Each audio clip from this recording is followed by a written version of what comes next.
ada di beberapa titik kilometer di tol tersebut ada peringatan dari pihak tol itu kan mengurangi kecepatan, hati-hati ada angin dari samping, Iya, itu masih betul, ada, betul. masih ada itu pelang-pelang itu. Nah karena memang di alam kitanya itu ada angin yang suka datang. Ngantuk, membawa kendaraan atau tidak siap itu akan oleng dan bisa juga jadi celaka. Mobil lewat kayak gini, set gitu. Angin. Itu dalam spiritualnya begitu, dalam alam spiritnya gitu. Tapi dalam dunia kitanya itu kayak angin yang menghempas.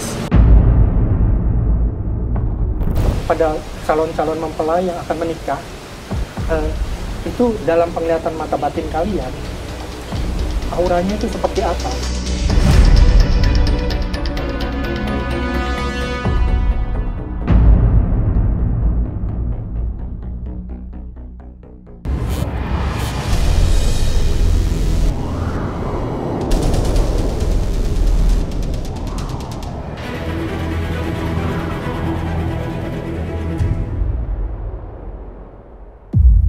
Assalamualaikum warahmatullahi wabarakatuh. Waalaikumsalam. Kembali lagi bersama kami di Time Travel. Rahayu dan salam sejahtera untuk kita semua.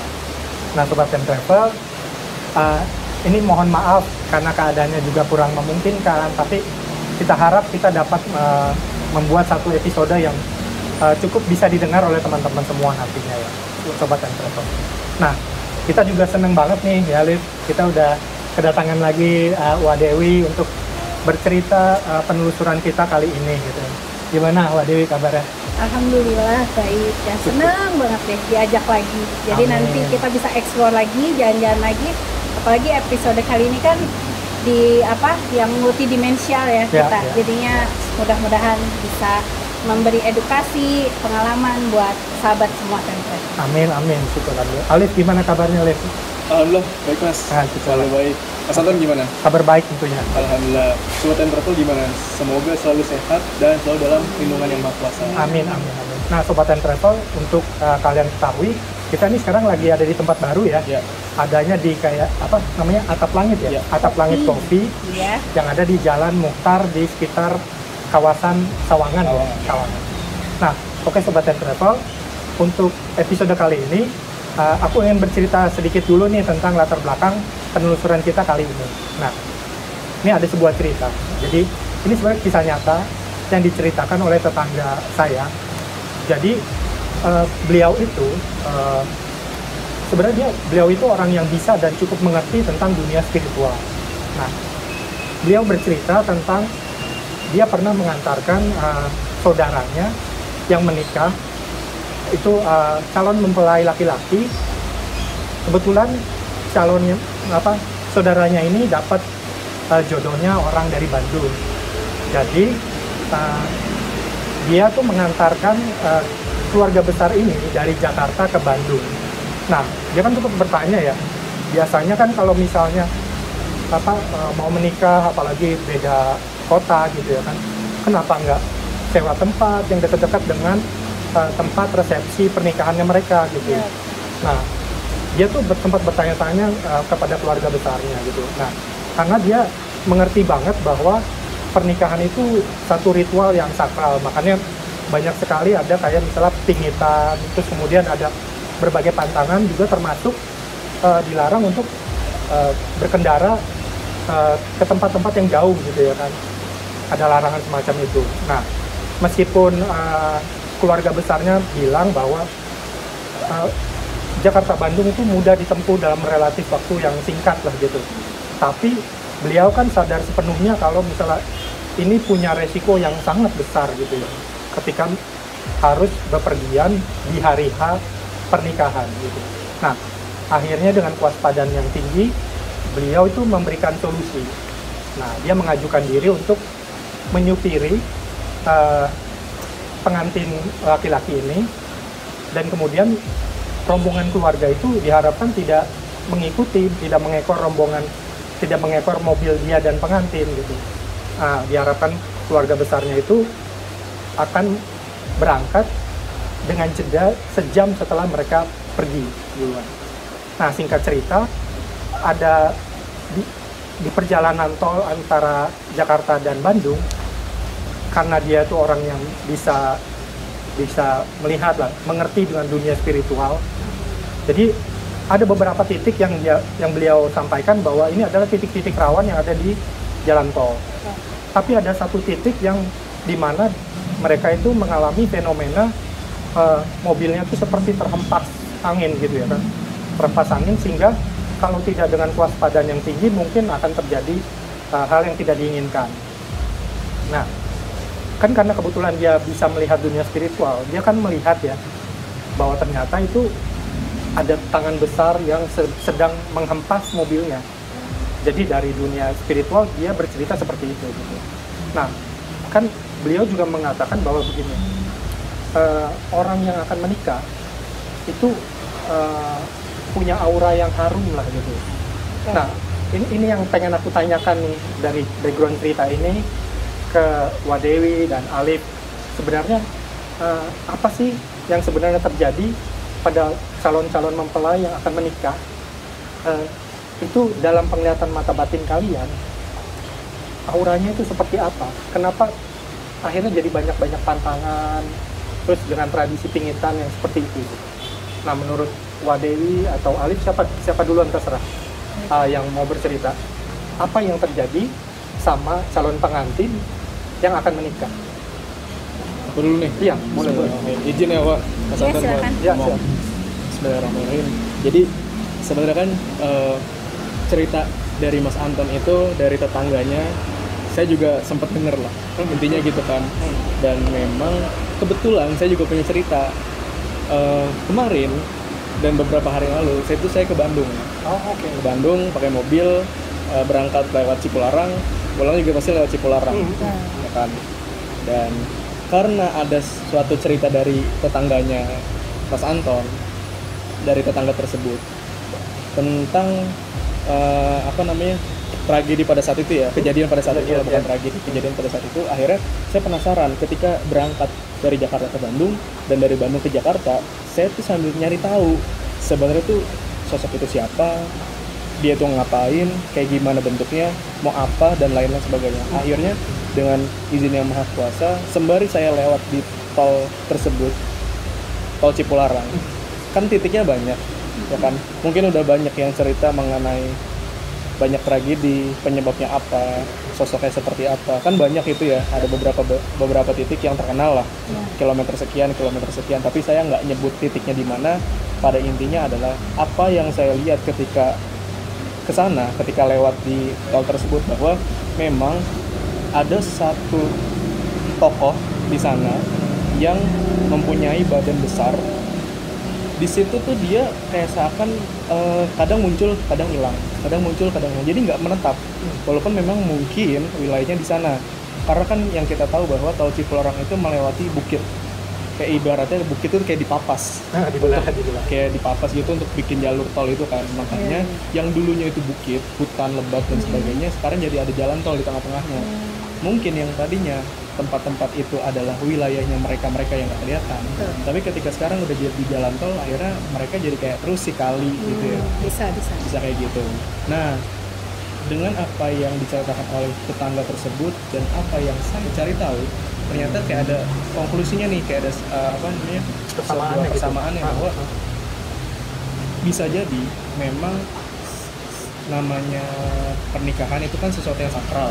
Sesuatu yang sakral itu pasti menimbulkan kegembiraan, apalagi pernikahan itu pasti gembira, riang, sukacita. Nah, orang yang gembira pasti mengeluarkan aura yang positif. Bukan cuman untuk manusia di sekitarnya, bukan cuman untuk orang-orang di sekitarnya, tapi juga untuk makhluk-makhluk yang lain. Nah, makanya mungkin dalam tradisi di kita di Nusantara, di Indonesia, ada istilahnya kalau misalkan mau nikah itu jangan kemana-mana, kalau mau nikah jangan pergi jauh. Pingit.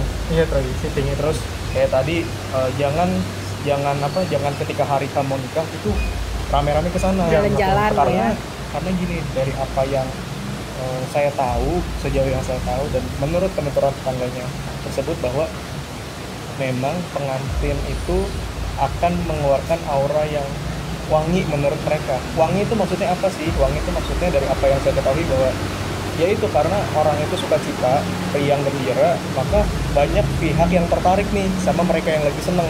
Mungkin salah satu sosok ini yang berbadan besar itu yang saya lihat, yang mungkin beliau juga menghempaskan itu tangannya. Jadi kayak gini nih, ini mobil lewat, nih kayak gini, set gitu. Itu dalam spiritualnya begitu, dalam alam spiritnya gitu. Tapi dalam dunia kitanya itu kayak angin yang menghempas dari pinggir jalan tol itu. Nah, mungkin karena pengantin itu lagi gembira, akhirnya banyak pihak, salah satunya dia, yang pengen ikutan lah, gitu. Pengen ikutan, tertarik lah dengan mereka. Mungkin juga untuk istilahnya jadi entah untuk jadi temen atau jadi apapun lah dalam dunianya dia gitu.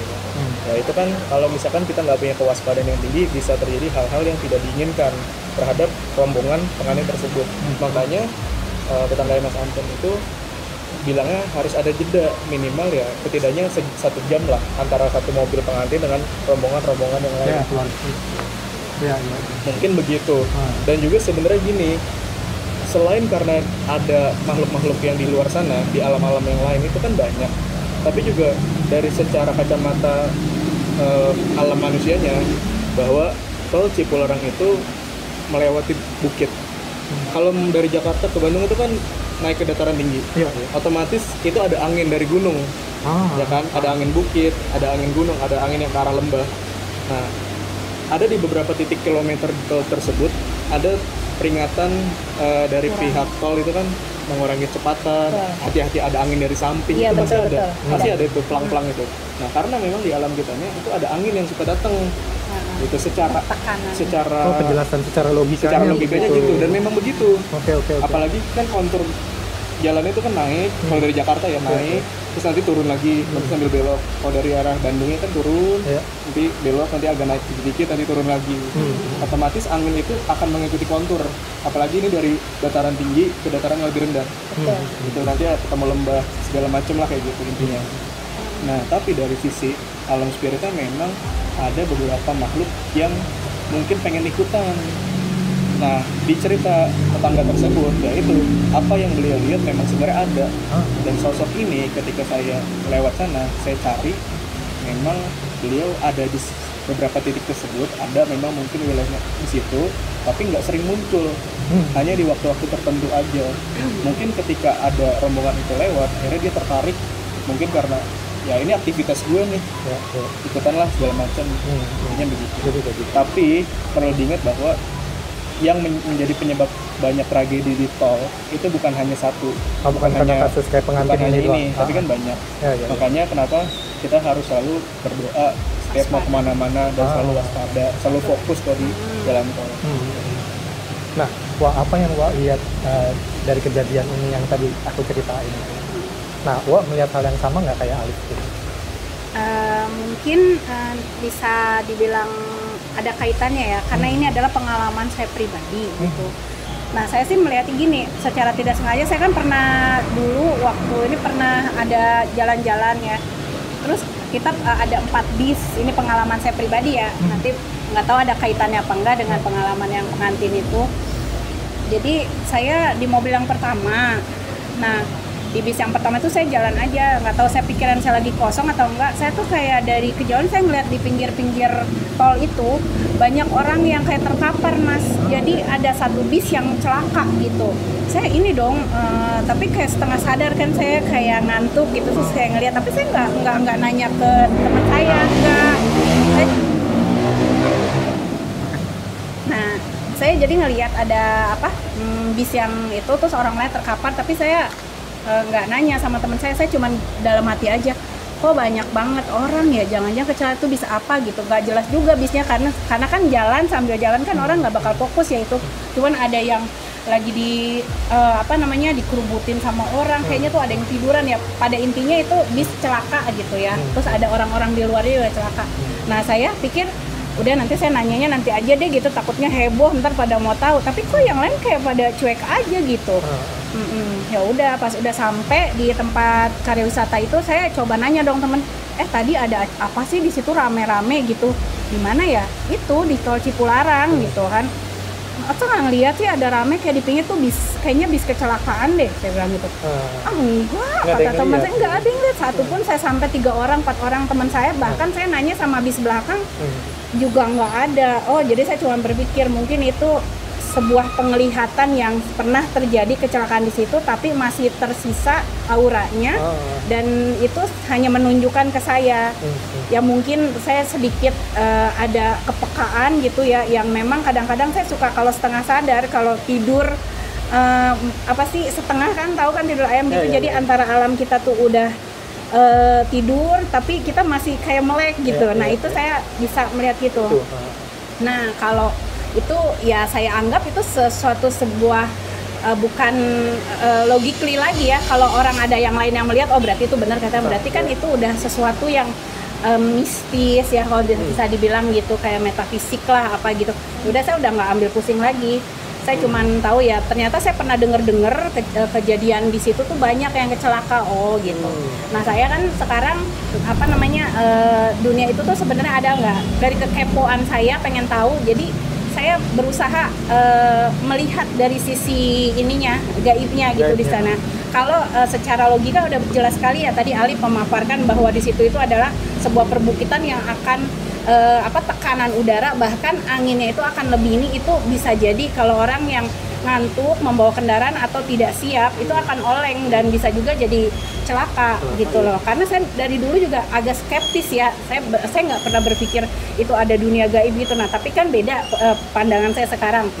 Jadi jangan pernah berpikir makhluk halus itu bisa mencelakai kita. Kalau saya nggak berpikir gitu. Nggak selalu berpikir gitu, karena mereka juga bisa mendengar kita. Takutnya salah tuduh ke mereka itu penyebabnya dia gitu. Maaf ya si sosok itu gitu. Nah saya cuma berpikir ya itu secara logikanya benar, tapi dipandang lagi dari sisi gaib. Saya sering menelusuri apa sih kejadian-kejadian. Ternyata memang ada di situ, itu memang di situ adalah sebuah gerbang.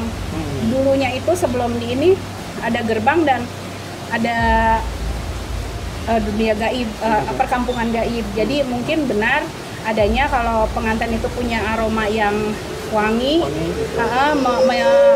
membuat aura dari makhluk-makhluk itu tuh seakan-akan berkumpul dan pengen gitu membawa mereka, karena makhluk-makhluk itu juga sama seperti kita seneng namanya suatu yang rame gitu, yang rame, yang ceria gitu loh. Jadinya tuh mereka ingin jadi ikut gitu dalam suasana itu. Coba kita bawa pengantinnya. Nah jadinya terjadilah itu. Dengan gimana caranya? Kalau makhluk gaib itu biasanya mempengaruhi pikiran kita sendiri. Jadinya bukan secara mereka itu mencekik, maaf ya, nggak pernah dengar kan di Indonesia itu kuntilanak mencekik, itu nggak pernah kan, tapi memanipulasi pikiran manusia sehingga dia itu bisa seakan-akan dirinya itu lemah, dirinya tidak fokus. Nah itu dia. Jadi benar adanya dimanapun kita berada, kita mau ke tol itu yang dibilangnya angker lah atau ke tol mana, kita tetap waspada, berdoa, jangan sampai hilang fokus. Jadinya nggak terhindar dari hal-hal kayak gitu. Jadi di tol itu memang lebih angker, memang di situ adalah tempatnya, ada gerbangnya. Jadi kalau ada orang yang tidak senonoh atau apa, dia kurang fokus, mungkin ya bisa terjadi hal-hal yang tidak diinginkan. Kalau dari gua gitu aja. Nah, Sobat Time Travel, Alif, Wah, ini kan jadi kalau mitos ini kan sebenarnya kenapa ya kok jadi banyak pantangan? Sebenarnya kan untuk tujuan-tujuan yang baik ya, mengurangi supaya tidak ada musibah atau tidak ada malapetaka lah, sampai ke keadaan malapetaka. Tapi kayak misalnya gini, mungkin ya kalau kayak aku dulu nih punya pengalaman ya, dulu pernah bertanya tentang tradisi-tradisi pingitan lah katakanlah, sampai akhirnya dibilangnya gini, udah ikutin aja itu cara orang zaman dulu gitu. Orang tua lah, tradisi orang tua. Padahal kan sebenarnya kalau misalnya dijelaskan yang seperti ini kan mungkin jadi lebih masuk akal dan kita lebih menerima ya. Betul. Apakah mitos-mitos seperti ini sebenarnya bayangan orang yang tidak mampu menjangkau hal-hal yang seperti itu gitu. Jadi kayak misalnya mungkin anak-anak muda zaman sekarang udah mulai meninggalkan tradisi-tradisi kayak gitu, dan mungkin jadi berpikirnya praktis aja, kayak pasangan pengantin ini kan dia mau ke sana aja, praktis kok, orang tinggal berapa jam doang gitu. Nah gimana menurut Ali, menurut Wadi, benar nggak sih kayak gitu? Sekalipun kita tidak percaya dengan tradisi itu kan tetap berlaku juga ya, keadaan yang kayak gitu, fenomena semacam itu. Pada intinya bahwa sejauh yang saya tahu tentang adanya tradisi-tradisi di Nusantara, khususnya di Pulau Jawa mungkin atau beberapa di pulau-pulau yang lainnya. Setiap daerah kan punya ciri khasnya masing-masing ya, ada tradisinya masing-masing.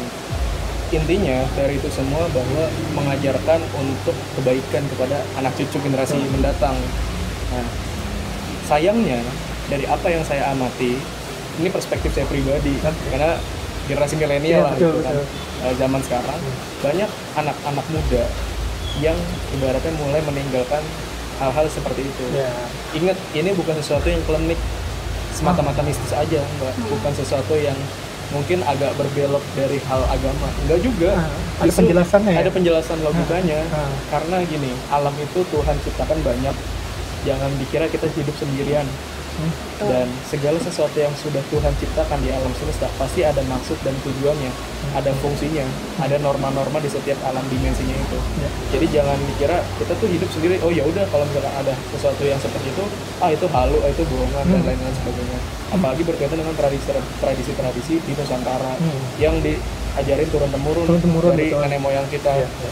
Semua ajaran itu berlaku untuk kita supaya menjadi orang yang tetap waspada. Ya kan, waspada terhadap diri kita, terhadap lingkungan, dan selalu ingat kepada Tuhan yang Maha Kuasa. Intinya itu, dengan cara kita masing-masing, tapi intinya itu. Mungkin gitu aja sih Mas. Itu aja. Wah, Dewi ada lagi yang mau ditambahkan atau ada pengalaman waktu mau menikah kemarin itu, dulu mau menikah ada cerita tentang kayak pingitan itu gitu? Alhamdulillah nggak berpergian ya, tapi memang orang tua saya masih memegang teguh yang namanya sebuah tradisi kayak gitu. Ya saya sebagai anak, kalau misalnya itu untuk kebaikan, why not gitu ya, kenapa enggak kita lakukan gitu. Toh tidak menyimpang gitu ya, tidak yang aneh-aneh. Jadi benar kata Alif, itu adalah untuk benteng kita ke depannya gitu, kita juga bisa menghormati ya orang tua gitu, terus tradisi yang pernah ada, dan kepada pencipta juga ibaratnya memang baikan lah buat kita. Jadi waktu saya nikah ya ada tradisi pingitan itu, jadi nggak boleh keluar selama 7 hari lah, minimal seminggu perempuan itu harus ada di rumah. Terus kita ngelakuin yang namanya kayak spa tangas gitu ya, itu ya saya jalanin aja demi kebaikan. Jadi ya memang semua arahan, aturan yang dibuat itu memang untuk kebaikan kita. Nah, oke, Sobat Time Travel, Alif, Wak Dewi, semoga apa yang Alif dan Wak Dewi sampaikan dari kacamata dunia spiritual gitu bisa memperteguh kita untuk tetap mempertahankan tradisi yang dari turun-temurun leluhur kita gitu, karena di sana ada kebaikan. Nah, buat Sobat Time Travel, coba tuliskan di komen tradisi apa aja yang terkait dengan, kalau kita kan cerita pingitan, mungkin di daerah kalian punya nama yang berbeda ya gitu. Dan mungkin Sobat Time Travel juga bisa menceritakan hal lain yang terkait dengan tradisi pingitan sebelum hari pernikahan gitu ya. Oke. Nah, Sobat Time Travel, semoga tayangan kali ini bermanfaat. Tetap share, like, subscribe, dan bagikan ke sebanyak mungkin orang. Sampai kita bertemu lagi di episode selanjutnya. Wassalamualaikum warahmatullahi wabarakatuh.